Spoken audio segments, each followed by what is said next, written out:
মৰাৰ কাৰণে মোক মাৰিলে মই ক'লোঁ মোক কি কাৰণে মাৰিলি তোক চ বুলি মাৰিলোঁ আমাৰ নগৰ মানুহক অসমীয়া মাৰি আছে এনেকৈ কৈছে মই কৈছোঁ এইটো পাব্লিকে মাৰা নহয় বেটালিয়নে মাৰিছে সেইটোতো নিজে চিন্তা কৰিব লাগে যে বেটালিয়ন কি কাৰণে মাৰিছে অহা যোৱা যদি বন্ধ আছে তো বন্ধ বুলি থাকিব লাগে তো বন্ধ নাই মানুহ অহা যোৱা কৰি আছে কি কাৰণে মই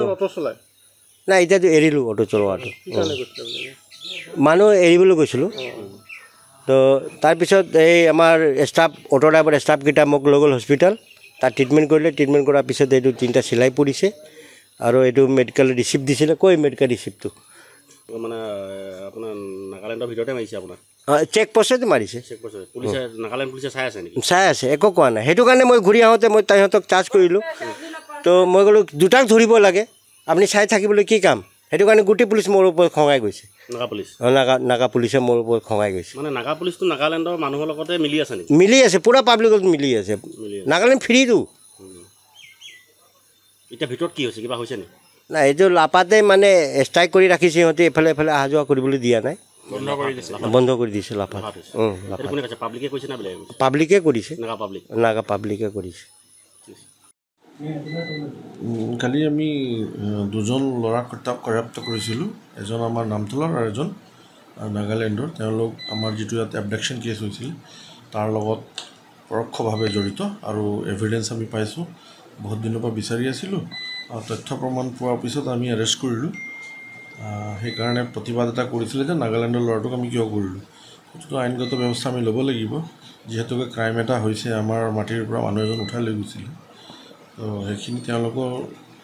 কিবা কৰিব লগা আছে কোৰ্টত তেওঁলোকৰ এডভকেট ধৰক আৰু যিখিনি সন্ধিয়া তেওঁলোকে ৰোড ব্লকেট কৰিলে বা ষ্ট'ন পেল্টিং কৰিলে ময়ো আহি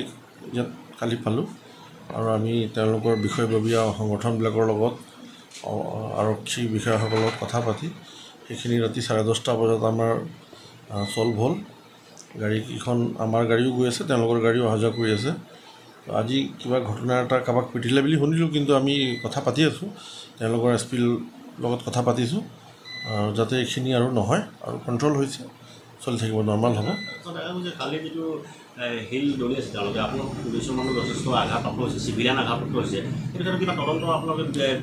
নিশ্চয় আমি এইটো কৰি আছোঁ তদন্ত আৰু তেনেকুৱা মানুহ থাকে 2-এজন মদ খোৱাৰ পিছত কণ্ট্ৰলত নাথাকে কাৰোবাৰ কথা নুশুনে সেই ব্যৱস্থাটো ল'বলৈ আমি দিছোঁ তেওঁলোকক আৰু আমাৰ ফালে আমি যথেষ্ট মোতায়েন কৰি থৈছোঁ আমাৰ বৰ্ডাৰখিনিত যাতে এনেকুৱা ঘটনাটো নহয় তাৰ কাৰণে আমি ছুপাৰভাইজ কৰি আছোঁ পৰিস্থিতি নিয়ন্ত্ৰণ হোৱাৰ চান্স আছে নাই হৈছে অলৰেডি আৰু হ'বলৈ কি বাকী আছে হৈছে তেওঁলোকৰ যিটো দাবী সেইটো মানি লৈছিল দাবী মানে কি এইটোতো আইনগত ব্যৱস্থা আমি ল'মেই মানুহ ক্ৰাইম এটাত জড়িত মানুহ আমি ধৰিমেই যিয়ে নহওক সেইটো তেওঁলোকৰ কিবা যদি আছে তেওঁলোকে যুক্তি প্ৰদৰ্শন কৰক কোৰ্টত আমাৰ কৰিব লগা একো নাই এতিয়া আমাৰ মতে আমি যিখিনি আমি এভিডেঞ্চ পাইছোঁ আমি মানুহ ধৰিছোঁ আমি জেললৈ প্ৰেৰণ কৰিছোঁ যিকোনো খবৰৰ বাবে যোগাযোগ কৰক 7099017330 লগতে 7099017110 নম্বৰত